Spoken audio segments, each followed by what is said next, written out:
DJ improve फटन DJ के beat मधूम मचा दे, आज मोला तोर संग नचा दे नचा दे। माया के रंग मा रंगा दे रे, माया के रंग मा रंगा दे रे, दिल के बात ला बता दे रे। तोर झुमका रे झनकार करे, तोर दिल ला बेकरार करे, तोर नजरिया रे वार करे, तोर जीवरा ला प्यार करे।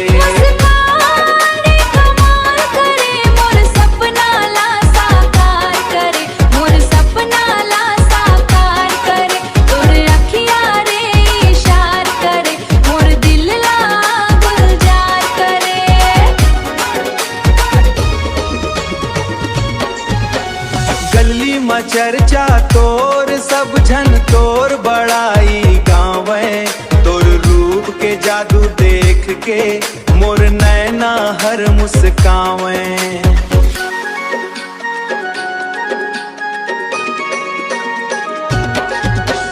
तोर संग घूमे के चाहत है, तोर संग जिए के राहत है, तोर बिना अब एको पल मोला नहीं लागे आदत है। तोर झुमका रे झनकार करे, मोर दिल ला बेकरार करे, तोर नजरिया रे वार करे, मोर जीवरा ला प्यार करे।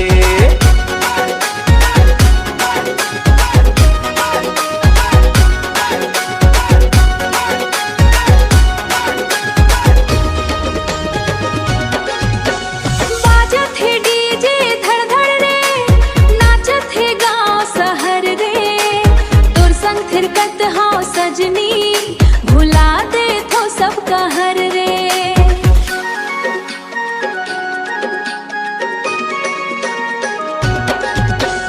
पायल के छन छन गूंजत है, माया के गीत सुनावत है, तोर संगिया बन के सजनी मोर दिल खुश हो जावत है। ओ सजनी ओ रानी तोर बिना अधूरी कहानी।